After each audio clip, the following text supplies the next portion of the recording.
వైఎస్ఆర్ కాంగ్రెస్ పార్టీకి రెండు పెద్ద షాక్లు అనాలి.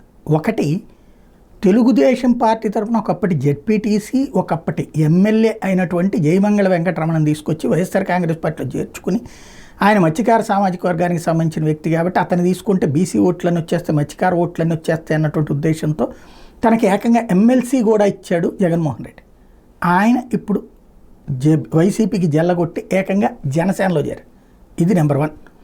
నెంబర్ 2 వచ్చేటప్పటికి ఆళ్ల రామకృష్ణారెడ్డి లాంటి పార్టీ వీర విధేయుడిని పక్కన పెట్టి అక్కడ బీసీ సామాజిక వర్గానికి ఇవ్వాలన్నటువంటి ఉద్దేశం గంజి చిరంజీవిని తీసుకొచ్చి అతనికి ఏదైతే ఆప్కో చైర్మన్ లాంటి కీలకమైనటువంటి పదవి కూడా ఇచ్చుకొచ్చారు జగన్మోహన్ రెడ్డి. ఇప్పుడు అక్కడే ముగ్గురు ఒకే కులానికి సంబంధించినటువంటి చేనేత సామాజిక వర్గానికి సంబంధించిన ముగ్గురు మధ్యన గొడవలు వస్తే ముగ్గురిని సమన్వయం చేస్తా పదవులు ఇచ్చి మరీ పెడితే ఇప్పుడు గంజి చిరంజీవి వెళ్ళి జనసేనలో చేరాడు.